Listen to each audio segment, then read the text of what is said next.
Welcome to Canucks After Dark. Here are your hosts, Parker Hallowell and Clay Emo.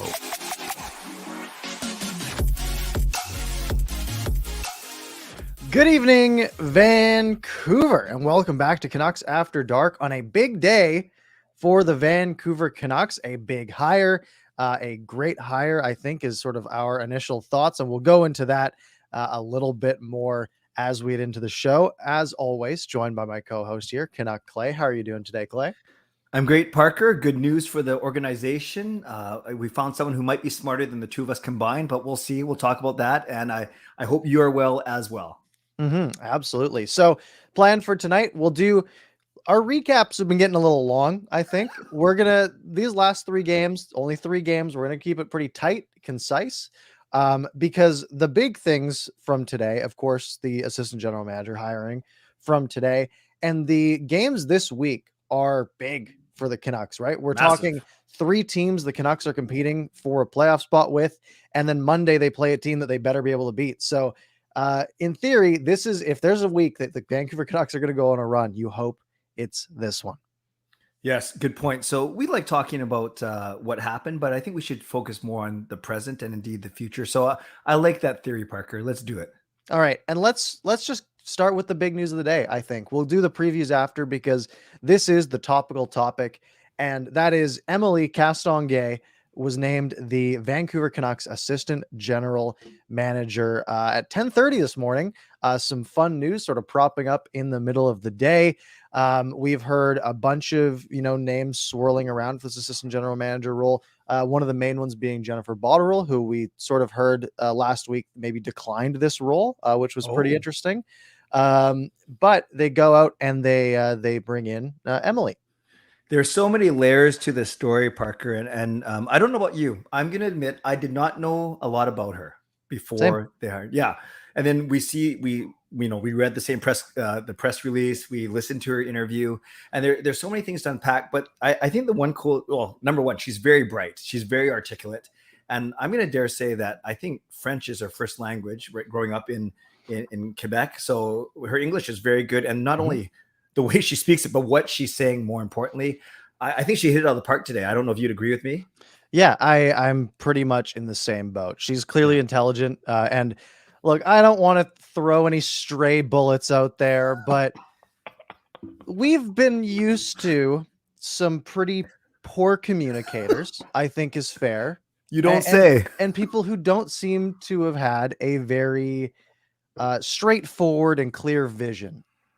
Is, I think, the nicest way I can put that in the previous regime. And it seems that what Jim Rutherford is doing, which is kind of interesting, he's not bringing in a general manager to hire all of these people, like Rachel last week as an analyst, Émilie this week as an assistant general manager. Typically, the new GM would bring those people in. But I wonder, I saw people saying, well, the thought is maybe you don't want any of those yes men. You want to have more voices in the room. Bring in the supporting cast and the GM all on their own, and then have just a bunch of different opinions in the room. And when you have a bunch of smart opinions in the room, which seems to be the direction they're going, Jim Rutherford is a pretty intelligent person. Yeah. Émilie Castonguay here seems very, very smart. Rachel Dory from last week seems very, very smart. And I just really like the direction that they're taking here. Yeah, Jim Rutherford, his first day, Parker, he said he wants to build his front office team that's diverse. And it doesn't necessarily mean men and women. It didn't mean people of all ethnic backgrounds. It just meant different, as you said, different viewpoints, different experiences, different insights. Because, yeah, you don't want what maybe we had for the past 7 or 8 years is someone in betting who might have been Aquilini's yes man or the kind of thoughts that way. Two things about Émilie, and I would love your thoughts on this, that were kind of almost you away from the strategy side and her intelligence, but more of just kind of a feel good story. The fact that 10 years ago, before, who was it that passed away? And that was her sister. Her sister basically said to her, I envision that you're going to be in Vancouver one day, right? Yeah. As the manager of Vancouver. Yeah. Not only in Vancouver. Yes. The manager of the franchise. So to have that special moment 10 years ago, and then the fact that Émilie herself talked about this whole personal vision board she had, in that she put on there many years ago, one day I'm going to be in Vancouver some way or somehow, and by this age. And she said today that she's going to turn this age in a month and a half. So those two stories together, it gives you goosebumps. But when she tells it a lot better than I just did. It's very heartwarming and very touching, and it just feels right, man. It just feels right. Yeah, absolutely. And not even to mention the resume that she has, right? I mean, we're talking about someone who, I think she has 2 degrees, one in finance, one in law. Good start. She's, she was an intern / was mentored by the Habs GM about 8 years ago. I don't remember who that was. She was the first woman to be an NHLPA certified player agent. She negotiated Antoine Roussel's $12 million contract. That's enough in my books to tell that's all you need to know. Good at negotiation, because boy, that contract wasn't great for the team. And yeah, she's played hockey. She's the agent for Marie-Philippe Poulin, who is one of the most clutch goal scorers of all time. Alexis Lafreniere in New York. Maybe a bit of a connection. We talked about this last week. Who knows? Probably not. But it's just all around. It just seems like a very good decision. Yes, I agree with everything you said, Parker. And the other cool thing, I love your insight on this too, is obviously with the hire of Rachel Doerrie last week, now Émilie Castonguay today. That's obviously 2 smart women in high profile positions, today a bit more high profile than Rachel's. But what I found interesting in her press conference or her media availability, on one hand, she made a point of saying that growing up, she never looked at it. She looked at it as non-binary. Like, it wasn't guys or girls. It was just who can do the best job. She played hockey with guys. She went to school with guys, and she worked her way up. And it was never a thing about breaking down the barrier and being a woman in this industry. So she would make a point of saying that many times. But then on the flip side, she also did say, and I think you can have both, that she's hoping that this will break down some barriers and inspire other women to get similar jobs. So I guess it makes sense. It speaks how intelligent she was. She never did this intentionally, but that's going to be a byproduct of her hire, I think. Yeah, and it's just about representation at some point, right? And sure, the hire wasn't, she wasn't hired because they wanted a woman in the role, right? It wasn't like, we're only going to look at women. It was, hey, we think that there's a bit of an untapped market here, right? Think about it. If you want to go out and hire the best possible person to be an assistant general manager, well, let's say you take the men on one side and the women on the other side, and all of the, in theory, 32 best men have already been hired, and none of the women have. So in theory, and I saw this on Twitter, someone posted, I don't remember who it was, but it's like a market inefficiency. Like, they're so underrepresented in NHL front offices that you get your pick, right? You can pick the best and the brightest of this entire market that has been untapped here. And it does so many good things. In one, you get very intelligent people, as we see from this, that are very well spoken. And then you also get the good byproduct of all the young women who are growing up and seeing, they might look at, they might have dreams of, being in hockey management one day or some sort of sports management role. But you look up and you see that it doesn't exist, right? There aren't there isn't anyone that looks like you that is in those roles. And it can make it so you think, okay, well, that's just not something I can do then. But as you get people in these roles, and, we see it in the NHL with race, and we see it in this situation with Émilie, that having people that can be represented. And I saw lots of people on Twitter saying, hey, my niece saw this and she wants to be in hockey management one day. And like, it can just inspire people, and it does so much more than just, picking up a good brain for the franchise. And it's a great byproduct sort of that. Oh, that's pretty cool, that to hear those stories about a niece or a daughter or whatever it may be, seeing this and being inspired. That's good. That's how anything grows, right? That's you think of the women's soccer in the country, or tennis players. At any time that there's kind of a boon, or basketball a few years ago, of Canadians, or just people that you can kind of look up to, and then that kind of grows at the grassroots level, and so on and so forth. And we can see that maybe with more qualified and smart women getting involved in management. And speaking of smart, again, going back to Émilie, the other thing that I love that she said, Parker, is she's willing to, she's in it for the long haul. She really wants to help build a winner here, a team that contends every single year. And I love the way she spoke. Maybe it's that kind of the vision articulation that you spoke about a few minutes ago. But when she speaks, I believe her, and I don't even know her. And it might, yeah, I'm being mean, but it might have something to do with what we were used to before, right? Like, You're not I being hate, mean. You're not being mean. You're being honest. I'm being honest because I mean, we got so used to, you know, whenever the previous general manager of this hockey team would come and speak, there was always something that was a little off, right? Something weird was said, or something was off-putting, and it wasn't very confidence inspiring. These last few press conferences we've had have seemed very confidence inspiring to me. Where it's people that I would be like, oh yeah, I would trust that person to, you know, work on something that I care about. Right. When I go back to someone like Jim Benning and John Weisbrod, who had this role before, who still, we don't know what he did. You know, I wouldn't have trusted them with some of the things that I was working on. Right. Like in my job, like it's a weird, and it's like, hey, well, they're in charge of a $1 billion company at this point. Right. And now we get these people who are, you know, so well spoken and have a clear vision and clearly want to build a contending team, which is what we all want. And look, we could be 3 years from now and the team could be at the bottom of the standings. And we could be completely wrong here. Who knows? But with what the information we have right now, I'm feeling pretty good about the current state of things. Yes, I agree. And I have a different take, but I get to the same ending. Jim Benning, to me, the type of guy who you could sit around at a family dinner and listen to him tell stories, and you like him. He's a likable guy, but how confidence, you know, instilling is that? Whereas Émilie, I think if she was at my dinner table, I'd kind of not on edge, but more really attentive and just making sure that I was really sharp, right? And listening to everything she said. And I think that kind of speaks to the difference in disposition that you kind of hinted at as well. Absolutely. It's I'm pretty happy with it. Me too. Just generally seems great. I wonder if there's any, I just wanted to sort of peruse the comments as we go here. Sure. I think Jaskran was asking if she could still be an agent of players. Definitely not. Conflict of interest. And by the way, Parker, you know what's really interesting about that? She obviously had to tell all of her players, her clients, no matter what level, what league, about this news first. So I guess she basically said to them, don't spill the beans, right? Because I'm surprised that it didn't kind of get out there. I don't know.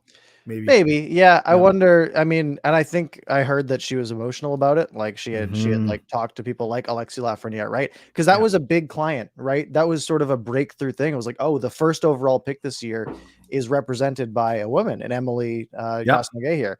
And that was big news a couple of years ago.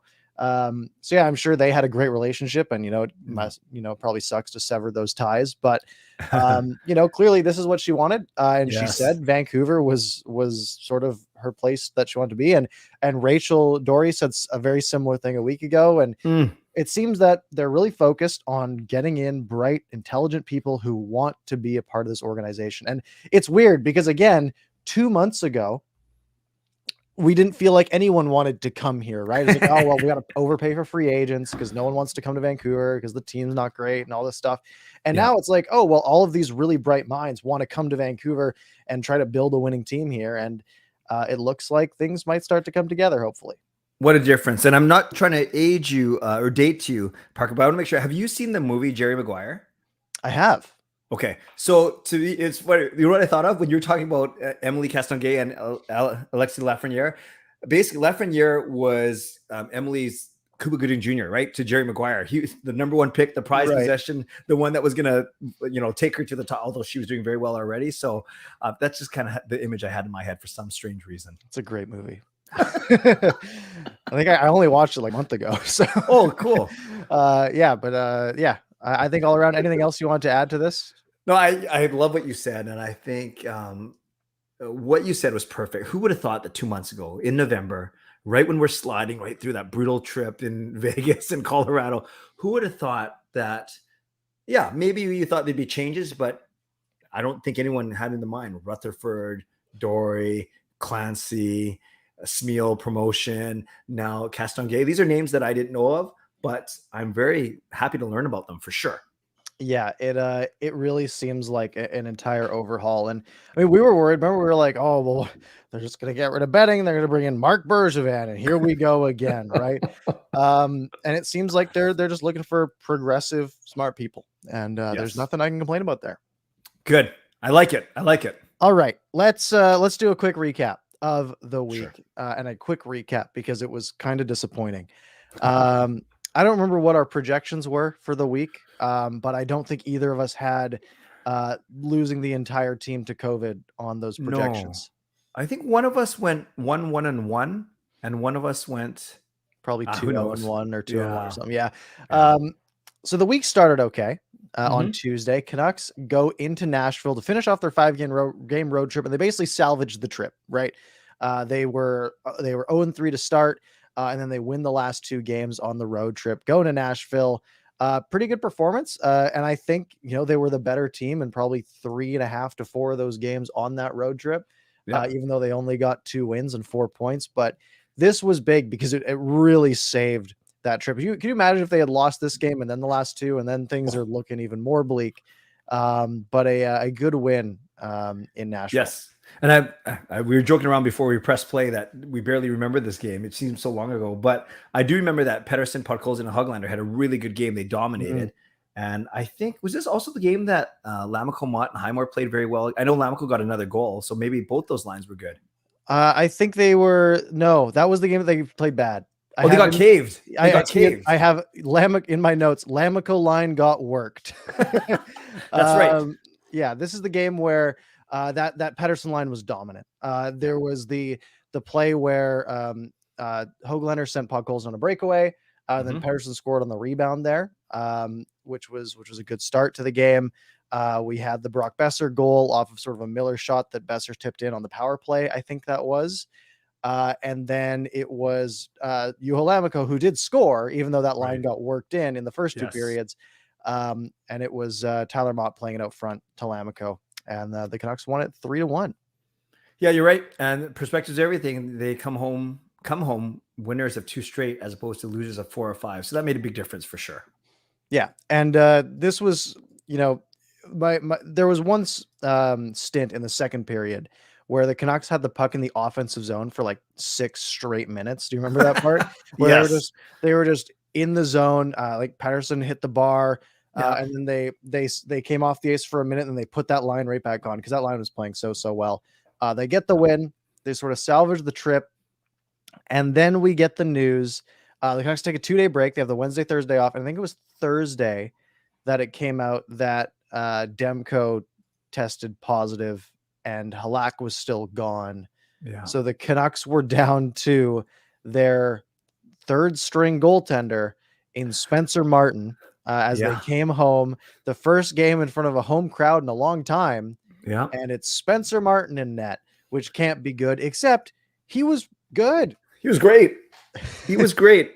And this is crazy, Parker, because not only were we missing Demko, we were missing Miller. So you take out on one fell swoop our best goalie, or basically our 2 best players this season in Demko and Miller. This game was good. I got to go to this game, was excited to be there for the first time in over a month, like many other fans. You might have seen I got some Sportsnet time. I got 2 seconds of me scratching my bald head. So that was a lot of fun. But more importantly, Spencer Martin was good. And I did not know, it wasn't until someone told me later, I didn't know he was 6'3". Maybe I'm so used to seeing Demko so big, but I didn't know Martin was 6'3". He didn't look 6'3". I don't know if he looked like that on TV, but in person, I don't know. Yeah, that is fair. And again, this is another game where the Canucks were the better team, I think, and they just couldn't score. They go up against Florida. They score one. They score in the first. Yeah, they scored in the first on a power play. And it was Alex Chason, elite goal scorer. And the Canucks had a good first. I remember they played pretty well.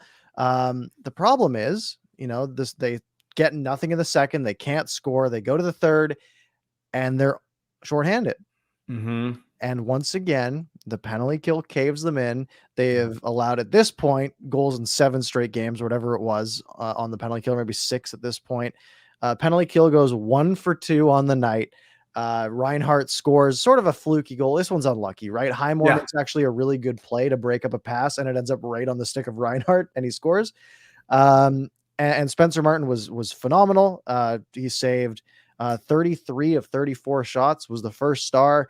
He just got beaten in the shootout by Alex Barkov doing a one-handed backhand flick shot, which is so hard to do. You need so much wrist strength to do that. I don't blame him for not expecting that shot.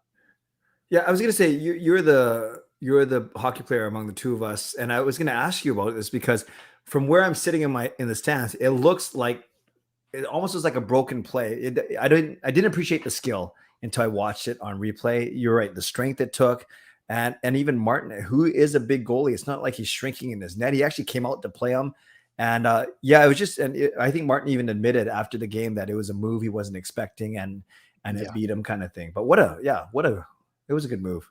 Yeah, and it was a good game. Again, the Canucks they hung with Florida again for the second time in 10 days. They hung with the best team in hockey, and they stole a point. You know, if you can get a point against Florida, you're pretty happy. They should have gotten one the previous week, but they get out of it with a point, and that takes them to last night in St. Louis, a game where, Spencer Martin tests positive for COVID, and Archer Seelovs, I think, also did as well. So the Canucks were down to basically their fifth string goaltender, maybe fourth if you have them higher than Seelovs, but reasonably their fifth. And they don't have a sixth string goaltender, so they had a guy from UBC fill in as the backup. And this one was just doomed from the start, right? They're without three of their top six still. They no longer have Demko or Halak or Martin or Seelovs. They only have DiPietro, and DiPietro didn't play great. Yeah, he was okay.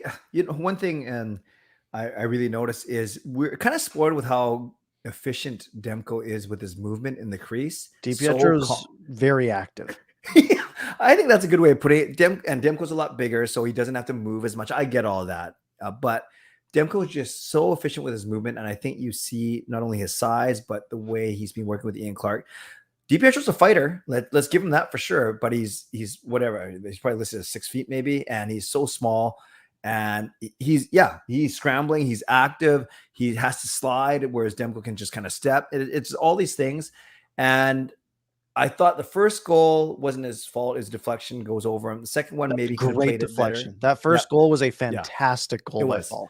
Yeah. Second goal, maybe could have read it a tiny bit better. And the third goal, I think he should have had, even though it went through a screen. But you got to find a way to make those saves. And the Canucks, you can't blame their effort. You can't. Some of their offensive shots weren't that dangerous, but still, they outshot them 39-17. That's crazy. Yeah, they just didn't get the runs. DiPietro didn't get the run support, right? Yeah. We can say, let's say Demko's in net and they lose 2-1. Okay, what difference does that make, right? The team has to put pucks in the back of the net. They were unable to do that last night. You look at expected goals, and it was like 3.5 to 1.3 or something. It was the Canucks dominated the game, and they just couldn't score. Husso was fantastic. Yeah. Just very, very solid in net for St. Louis. He might be better than Jordan Binnington at this point. He's more likable, that's for sure. He is a lot more likable. I think if Binnington was in net, the Canucks probably had a much better chance of winning.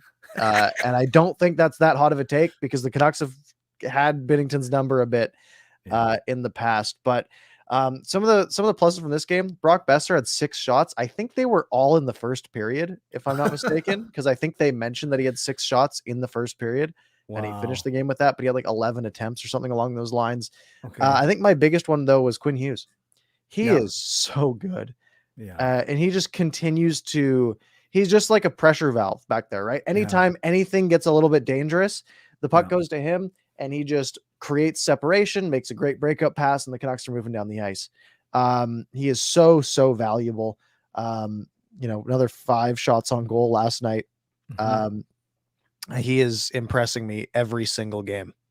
I agree that the standouts were indeed Martin, were Besser, were Hughes. How about 2 guys that didn't play well? Dickinson, he plays well defensively, but offense, I think I might even have better hands than Dickinson. He had a couple clear chances. Yeah. And Petey, when his line mates, when Besser has 6 shots on goal, I think Hoglander had 5 shots on goal, and then you see Petey with 0 shots on Yeah. goal, and that includes a 5-on-3. That's Yeah. not right. Pedersen was fighting the puck last night. Yeah. And again, he can do that. I'll give him that. Like he's had a couple of good games. He had an off one. Let's hope he goes back to the good ones. I honestly thought the play of him, like I thought his play was fine. Just he was fighting the puck a bit. When it comes to Jason Dickinson, that first breakaway was fine. He tried to go high blocker. He didn't get it high enough. Whatever. That happens. You're not going to score every time. The second one, I think I tweeted, I can't believe we just witnessed an NHL player do that on a breakaway. What did he do? Because he went and he sort of fought off a check, and then he tried to go. Is he left-handed? He was trying to go forehand. He's trying to go forehand to the left side, and he never released the puck. He didn't really shoot it until he was about 6 inches past the post, and he sort of just slid it into the side of the net and then tried to pick the puck back up. So he didn't get a shot off.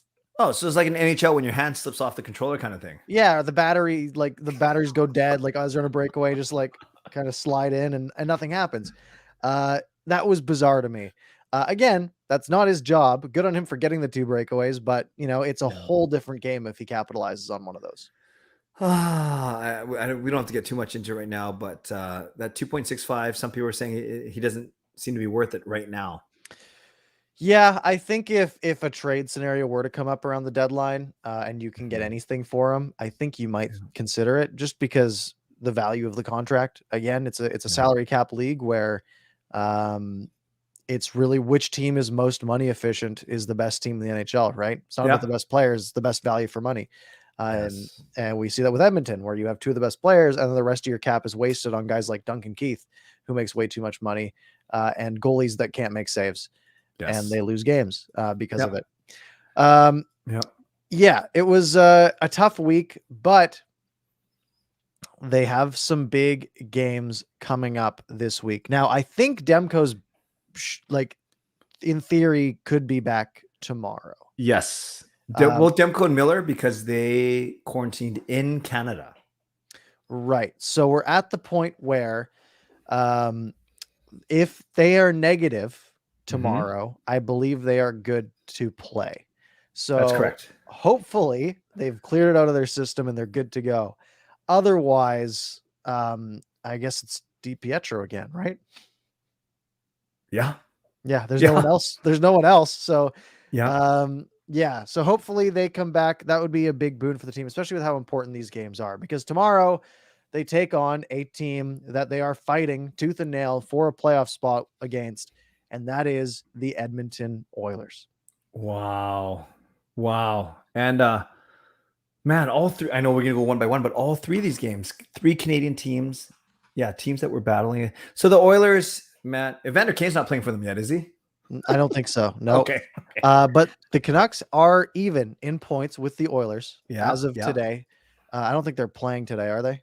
No, they did not play today. They do not play today. So the Canucks, even in points with the Oilers, both teams have 40 points. Oilers have 4 games in hand, but they haven't been winning them really. Yeah. So some real potential here to hopefully move up. And I was looking at this game as, we look at those last 2 games, the Canucks couldn't score goals.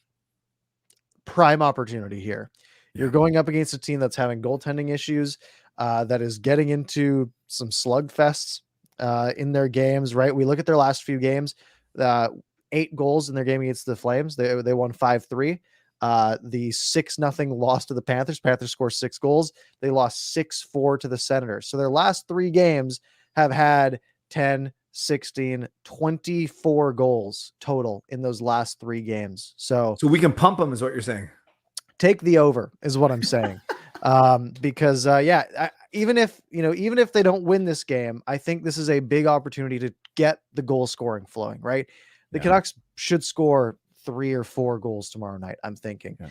Again, they're going up against some high-flying offense, right? McDavid and Draisaitl can score 4 goals themselves if they feel like it on a given night. So I think it should be an exciting one. Now, knowing I've said this, it's going to be a 1-0 shutout. Yeah, thanks a lot. Because we're cursed. But definitely maybe a good game to, like I said, sort of get the blood flowing a little bit. Yeah, and just before commenting on that, want to recognize in the chat Fangirl Gaming with the $3.99 super sticker. Thank you very much for that support. This Fangirl. just says super sticker when I highlight the comment. But yeah, that could have been your comment, super sticker. Like that. There we go. Highmore plays like a super sticker. So the other thing about Edmonton too is, yeah, they haven't been playing well. They end up being Calgary on Saturday night, and everyone's last night. Was it last night or Friday night? That was yesterday, right? Or Sunday night? I don't know. I don't even know either. It was Saturday. Okay. And but apparently I didn't watch it, but apparently Calgary dominated that game. But somehow Mikko Koskinen played a really good game, and everyone was happy for him. Well, that's good. Good for Koskinen. He's not a great goalie. He's overpaid, and he will not be there next year. After let's that win. game, let's win that game, and then they face off against the Jets. Now you might say, well, how are the Jets are in a different division? How are they a competitor? Well, that's because the top 3 teams make the playoffs from each division, and there's 2 wildcard spots between the 2. So if you have the Avalanche, the Blues, and the Predators, let's say, or the Wild, take your pick in the Central, and probably the Wild taking wildcard spot number 1, well, then you have the Stars, the Jets, and then whoever out of the Pacific, because it's an absolute disaster down here, fighting for that second spot. So the Jets have 38 games played, 41 points. The Canucks have 40 points in 41 games. So Jets are a little bit ahead of them, but a win over them could potentially leapfrog. It depends on how they do this week, obviously, but they're going to have to get past the Jets if they want to compete for a playoff spot. That is an excellent point, because, and we've talked about this before, Parker, because the Central is so strong, you can basically count on the first wildcard spot going to Central team, because Minnesota's in that first wildcard spot, only 2 points behind third place Nashville, but they have 5 games in hand. So we know that the first wildcard spot's can go to a Central team. So if you're the Canucks, you either got to get to third place Pacific to be sure, or beat out Calgary, Dallas, San Jose, Winnipeg, Edmonton for that other wildcard spot. Yeah, and 2 of those teams, you're right, are from the Central, Winnipeg and Dallas. So not only do you have to worry about your Pacific Division rivals, but 2 teams from the Central as well. So the Canucks are fighting 6 teams, not 4, to get in the playoffs. Yeah, for 1 spot, in theory. Yeah, that's right. Exactly. Some good news for the Canucks. They have not lost to the Jets this season yet. They beat the Jets 3-2 in preseason. Mm-hmm. So that's a good start. They beat the Jets 3-2 on November 19th at home. Here, yeah. And then they beat the Jets 4-3 in a shootout on December 10th, also at home. So they haven't played in Winnipeg yet. Right. It is a notoriously hard rink for the Canucks to play in. We've seen in the past. They have, Connor Hellebuck is always fantastic, which is always very stressful. But it is a winnable game against a team that's a pretty similar caliber, that if the Canucks can pull it out, again, things are looking a little bit better, at least. Yep, exactly. It's funny how us, Edmonton, Winnipeg, all basically in the same spot in the standings. Want to recognize FJS Zach, another super sticker. Zach, want to make sure your parents are okay with this. I know you're one of our younger viewers, so thank you, but we appreciate your support as always. Thank you, Zach. Thank you. Canucks haven't played the Flames this year. Can you believe that? What? They played them twice in preseason. Yeah. They traded games. Canucks won 4-2, Flames won 4-1. Mm-hmm. And they have not played yet, at least according to my Control F search on the Canucks page. No, trust your Control F. That means we got them 4 times in the next 4 months. I guess. They do. Yeah, the Canucks play them this Saturday. Then they play them in a month, and they play them in the middle of March, and then at the end of April. Wow. So yeah, they have the Flames 4 times. Those are going to be big games, really big games. Our friends Markey and Tanev. Yes, they're guys, as they like to tweet on Twitter. So yeah, 3 big games for the Canucks, and I didn't have it highlighted because I didn't hit the right button. But yeah, 3 big games for the Canucks, and again, if they go 3-0, which is a tall order, but in theory they'll have Demko back, and you said Miller back or Horvat back? Who's coming back? Miller and Demko went in the same time. Yeah. See, it's way too complicated for me. I know. I just look at the line rushes morning of and see who's playing. So yeah, if they can pull out, like, let's say 3 wins here, I think the Athletic has them at about 17% chance to make the playoffs right now. After these last couple of games, they dropped from 23. That would be a huge boon, right? Then we're probably around the 30 mark. So some big games, and that takes us to Monday. Monday is a special day because the Canucks are on the road in Chicago for a very early game. 4:30 start, so that's 6:30 Central Time. I don't know why it's early there, 30 minutes early. Yeah. But a 4:30 p.m. puck drop in Chicago, a team that is having it tough. They are 15, 20, and 7. They have 37 points in 42 games, which is only 3 fewer points than the Canucks do. So I guess they don't have it that tough, but you look at their goal differential, they're a -38. Which is as bad as Seattle at this point. I think they've been bailed out a little bit by Fleury. So a couple of tough goalies the Canucks are facing this coming week, though, right? And we've been talking about their scoring troubles, but they get Hellebuck, they probably get Markstrom, and they probably get Fleury in 3 of these 4 games. At least the Oilers are the Oilers. Yeah, we get them. Oh, by the way, we got another donation. Lucas Gates with the $5 donation. So thank you, Lucas, for your support. As you know, Parker got a chance to go to the game with Lucas yesterday. Had a lot of fun. Lucas is a smart guy, but I think we knew that already. So thank you, Lucas, for the support. Good point about the goaltending and good point about this COVID. It's so crazy. Isn't it funny how Horvat and Garland and Halak went into protocol before Demko and Miller, but because Demko and Miller were in Canada, they actually come back fast. It's nuts. Yeah, and it's almost unfortunate the Canucks aren't still on the road in the States because then they can come back and play. But it's just the 10 days once you cross. It's a pain. It's confusing. One last note on this game. Monday is a fun day because, as you know, Monday is Canucks After Dark, which is normally at 10 p.m.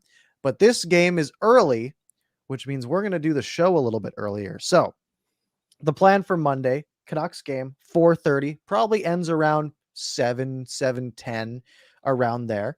I'll do my post-game show that I normally do.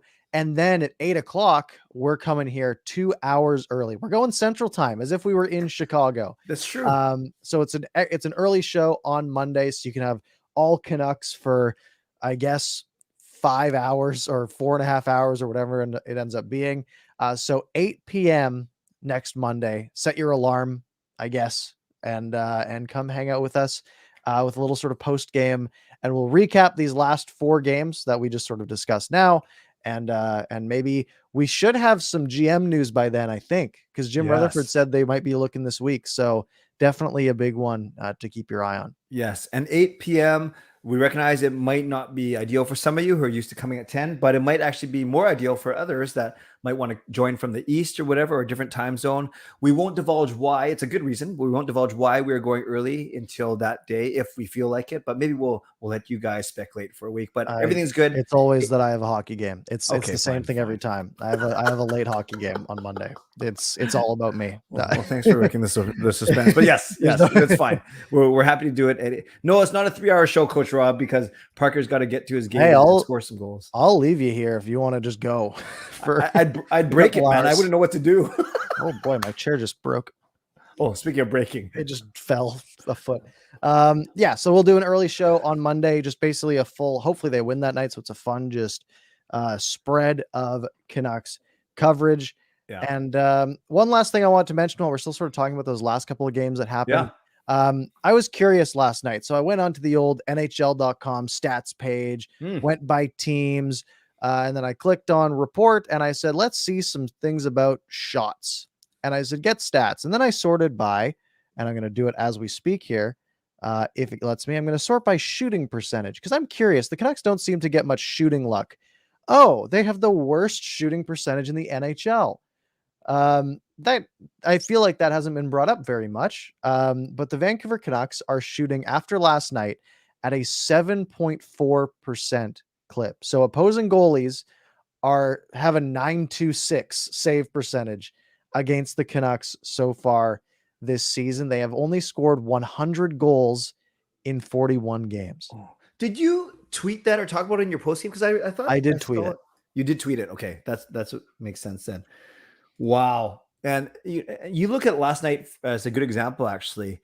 39 shots, worked very hard, but I can't really picture, except for Dickinson mucking up 2 breakaways, I can't really picture really point blank chances. Yeah, maybe a couple good looks, one-timers by Besser on the 5-on-3, but really, I can't think of outstanding high danger chances last night.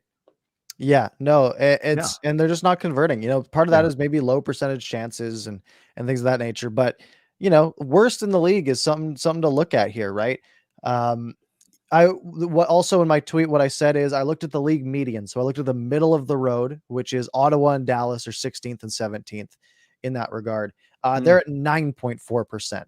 So if you take the amount of shots that the Canucks have taken and you say, hey, put a 9.4% on that, the Canucks would have scored 26 more goals in those 41 games this year. That's probably a big difference. Wow. Yes, I remember you tweeting this, and I just realized I turned into a robot again. I got to fix my camera one day. Yes, but that's what's that? 26 goals. You could count maybe that's at least 5 or 6 wins, right? Probably. That's probably 8 points, 10 points left on the table, just from that. So if that is something that regresses, which hopefully it does, then we might be, might score a few more goals later on in the season, but it is a bit troubling. Wow. No, that's and I guess it means that everyone is shooting at a clip that's below their average or league average or anyone's average, really. If you're only scoring at 7.5%, that's crazy. Yeah. What's I just wanted to bring that up. Yeah. What's the league median you said? League median is 9.4. So a full 2 points higher, with the Canucks at 7.4. If you do that by actual percentage, like 22%, I'm guessing 25%, maybe. I don't know. It's not great. I guess it would be 26% if it went from 100 to 126. Math. Yeah. Let's talk about next AGM. Yes, get me in there. Speaking of management, we have heard that the GM talks are heating up a little bit. Jim Rutherford has completed all of his interviews with all of the candidates, and they said that their decision is likely going to be made this week. Wow. So yeah, they finished the second interviews last week. I keep hearing, Parker, I don't know about you, I keep hearing there's still 4 or 5 candidates, finalists for the shortlist. Yeah, I think it was 4 or 5. I'm gonna pull up Rick Dollywall's tweets here. I think he had a phone call with Rutherford this morning, and he said at 9 a.m. this morning, he said, just talked with Jim Rutherford about the GM search. Quote, we are doing the proper process. The interviews are done and it is decision time, hoping this week. Wow. Okay. So that is pretty big there. And that kind of fits the time frame, right, Parker? Because remember, they were always saying by the end of January, and they were even saying this at the start of January. And now that we're in the last week of January, I guess it makes sense. I guess that does make sense. The math adds up. Plan. Yeah, this was the plan all along. So I don't think we have any real updates on names. No. I don't think we really heard too much this week. I didn't see any names floating around. I think Alvin might still be sort of the leading candidate. Is that sort of your thought? Yeah. Yep. I think so. So that's it for that topic. Last time I want to hit on a little bit of JT Miller rumors heating up. Now, I'll start off with saying again, because I have Rick Dollywall's tweets open here. His talk with Rutherford this morning, quote, he's our best forward. That's a good way to bump his value. Maybe. I really like him. Teams will call, but when we have more voices, we can make those decisions. So in theory, once there's a GM in place, then they can discuss the JT Miller topic. Now, you had said you saw something from Frank Saravalli earlier. Yes, I heard him on the radio. Actually, I was listening to him driving home, and he says it's not just the Rangers. It's actually 4 teams, and it's the Rangers, it's Boston, it is Calgary, and it is, oh, dang. Sorry, man. Poor research. I got 3 of the 4. I'll look it up. We'll figure it out. I'll look it up. You keep talking. All right. Yeah. So we've discussed sort of the idea of trading JT Miller. And I saw a quote today that said it would be more than a first and a top prospect if JT Miller were on the block, which does kind of make sense. Like I said, he should be one of the most coveted names in the league right now, right? We're talking about a point per game number 1 center. Potentially, and imagine him as a 2C on a contending team. That's a pretty good 2C to have, who can play power play, who can kill penalties if you need to, who can win faceoffs. He is a real all-around player. And, we've talked about this quite a bit last week about how at his age, which I'm not saying he's old, but he's going to be getting to that decline soon, maybe when the Canucks are outside of that window. And with all these new faces in management, people who are maybe less attached to JT Miller, right? They're not the ones that made the trade for JT Miller a couple of years ago. They are sort of have a fresh perspective on it. And if you can go out and you can get maybe a reasonably high draft pick, or even, I guess it would probably be a later draft pick, but let's say you get maybe something like the 26th overall pick, maybe the 32nd if they go on and win the cup, Mhm. and a top prospect and maybe a couple of complementary pieces. And one thing, and I'm going to spoil it. I have a video planned maybe about Ooh. maybe one interesting comparison. Um, and that's Matt Duchene. Remember the Matt Duchene trade, like Yep. 5 years ago when he got traded to Ottawa and Colorado got so much for him. Mhm. I'll see if I can Mhm. pull up the exact details. Sure. Let's While you're see doing that, here. it is the Minnesota Wild. Some people put it in the chat, and I did look it up as well. Mm, So it's the Rangers, it's Boston, it's Calgary, and the Minnesota Wild as potential suitors for JT Miller. Gotcha. Okay, so who did they get? Sorry, all these are just articles that don't really detail it very well. Well, as you look Um, that up too, Frank Cervelli was actually the one who said that the return for Miller would be much more than a pick, a first rounder, and a prospect. So whether it's one or two complementary pieces or something that comparable to what you're going to share about the Duchesne, it'll be very interesting. Yeah, so they got for Matt Duchene, right? They Colorado got Andrew Hammond, who played like 2 games for them. Shane Bowers. They got a first round pick, which they turned to Bowen Byram. They got a third Okay. round pick. Don't remember who they picked there.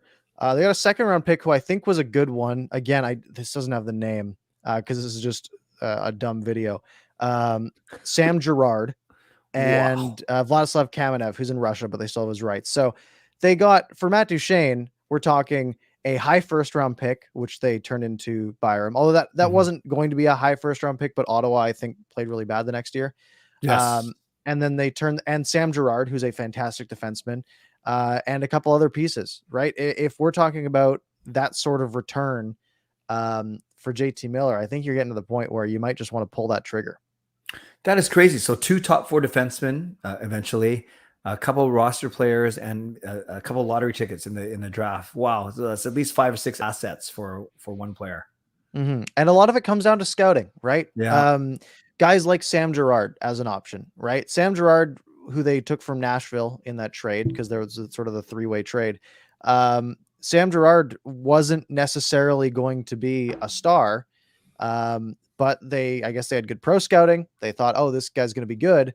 Let's get him as a piece in this. And he turned into a good piece. So if they can pick up prospects that maybe other teams see as lower value than they do, Hmm. that's how you really start to win some of these trades. Wow. And we've talked about before what a deal you're getting on JT Miller, not just next year. Sorry, not just this year, but next year. So he's not even a rental. He's a player that you can actually count He's a on for. 2-year rental. Yeah, Yeah, yeah. Maybe that's that's a better double way the of putting it. value. That's crazy. Yes. By the way, just incredible. A $5 donation. Thank you. Ovi with 29 goals on 197 shots, 15%, Kreider 30 on 132. Wow. So these two guys, 30% each. Yeah, well, I no, mean, 15 and he's 30. at 15 and Kreider's Yeah, at 30. 32. So yeah, Yeah. he's saying the importance of, even just scoring on your shots. Yeah, Chris Kreider leads the NHL in goals right now, which I didn't know until earlier today, Yeah. ahead of Ovechkin, ahead of Matthews. I think Ovechkin probably makes up that ground. But hey, that is a pretty sweet season for Chris Kreider so It far. is. He's kind of. I know Sidney Crosby doesn't like him. They've battled a lot in the past for sure. All right, is this the time to take some questions? Sure. All Let's do right. it. Folks, this is your chance to throw some questions into the chat. We'll take a couple here. We'll start with Edmund, who is saying, is it fair to say if we trade Miller that we want a defenseman as a prospect? Our cupboards are their cupboards are bare everywhere, but on D, Yeah. you're looking at maybe Jet Wu as a third pairing guy in a couple of years, and who else really? Rathbone, I guess, but that's it. Yeah, the Canucks need players. They need prospects. And again, whether that is a D-man, which the Canucks do need D-men, maybe I'm more of the mind of I don't really care what position the prospect is if you can get a really high value prospect, and Yeah. maybe you get like a decent defenseman thrown into the deal as well. which might be a high asking price, but again, we'll see. I think Miller has an insane amount of value. But yeah, I think I mean you can't grow with D-men. The thing is, D-men are very valuable though. They're tough to get. They are indeed. So yeah, if you in a perfect world and you are trading Miller, if you decide to do so, yeah, I think you want a good young defenseman back for sure. At least as part of the pieces coming back for sure. Mm-hmm. Jaskrin asks, I already asked you this, Clay, but I want to ask Parker. Do you think the Pacific Division is weaker or more competitive? They are weaker. I mean, you look at like the Atlantic Division, right? Where you have Florida, Tampa, Toronto, Boston, right? 4 genuine cup contenders. Maybe Boston's falling off a little bit there, but they're still very good. The Metro, you got the Rangers, you've got the Penguins, you've got the Hurricanes, who are fantastic, the Capitals, who are fantastic. The thing is, these divisions are very top heavy, right? Mm-hmm. And you can look at each of those divisions, and like in the East, it's already basically decided who's making the playoffs if you just look at the standings. In the West, the Central's quite similar, right? You have 4 teams and then a huge drop off. And I mean, Colorado has a drop off after them too. The Pacific, I think, is just a bunch of meh teams. Like I genuinely think it's just a bunch, maybe save for Vegas. I think it's literally just a bunch of 6th to 10th place in a conference caliber teams. And they just happen to all be in the Pacific right now. And they're all just it's sort of a big wet noodle fight where there's nothing really, no one's really winning games. No one's taking over. No one's going on a run to, every team is giving every other team the opportunity to win. Like if you look at the last 10 games for every single team in the Pacific Division, they are all either 4 or 5. And then the Oilers are at 3. So every team is just flatlining right in the middle of the pack. And eventually one team's going to go on a run and they'll make the playoffs. And that's what we're just hoping the Canucks will get to. Yeah. And people who are, who've been fans for a long time, or at least my age, they'll know that back in the day when the league was only 21 teams, you would actually play your division rivals 8 times a season, not 4 times a season. Yeah. So you can't even say this year that the Pacific Division teams are beating up on each other, because no, it's a pretty balanced schedule where you're playing against Central Division 3 times and then all the teams in the East twice. So it's not like they're all middling because they're taking wins and losses from each other. No, they're losing a lot of games against other teams. They're winning a few too, but that's why, yeah, you're exactly right. There's not even Vegas. You put Vegas in the other division, what place would they be in? Like 4th already? Yeah. It's bad. Yeah. Yeah. In the Central, I mean. Yeah. Yeah. Yep. So yeah, agree. I agree. We're weak. Edmund asks, would you be upset if they don't trade JT Miller? I wouldn't be. I don't think the Canucks are on the clock here. They have next year if they need it. The thing is, if you want the Canucks to be like, if you say the Canucks window is, let's say 2 to 3 years from now, if you don't get a prospect, if you don't get a draft pick for JT Miller until next year's draft, then that draft pick is now not a part of those plans, right? It's further down the line. And more likely, if you were to acquire a top prospect, they're 1 year further down the line than someone you acquire this year. And the fact is, I think JT Miller's value is really high because it's basically 2 rentals for the price of 1. Like I said, they can trade a first round pick this year and they can trade theirs next year to get someone different, right? You're getting double the value and you might have to pay more for it, which is why I think the Canucks can get a lot of value for a guy like JT Miller because he's so good. The other thing is, though, if you don't get the offers you think that you deserve, you don't have to trade him. The Canucks don't lose his rights till next year. They can wait and try to do this again next season. And then maybe next season, the Canucks are in the playoff hunt and they say, well, maybe we just want to keep JT Miller, and which can kind of suck because then you get nothing for him, but maybe the team is a lot better than they are this year. And it gives them the opportunity to at least have that option. And I think that's the key. As Rutherford and his team analyze this team and try and figure out where they're at, yeah, you're right. They might say, we actually are going to be good enough with a bit of tweaks to really compete next year. They could be thinking that. So then why do you trade JT Miller now, move that window, kick the can even further down the road when this Rutherford and their crew might actually think this team is ready to compete now or next season. So that's why you keep him. And you're right, Parker, you figured out next season, his trade value might even go up. You might be down in the dump standings wise, and then you're going to get even more next year than this year. So it's so early to say. To answer Edmund's question, though, no, I would not be upset if they don't move him, because I think if they don't, there's probably because there's a bigger plan in play. To sort of counter that point, though, if they traded JT Miller and got a first and a top prospect and like maybe something else, you could just go trade that again next year if you if you wanted a rental, right? That's true. That's true. So you don't lose the asset; you're just swapping the assets, and that's it's asset management. Now, again, I have more faith in the current people that are running the show, so I'm a little less concerned. Right, Miller. But if we swapped assets, he wouldn't depreciate as much. What we get back wouldn't depreciate as much as under the new regime. I would agree with you there for sure. Right.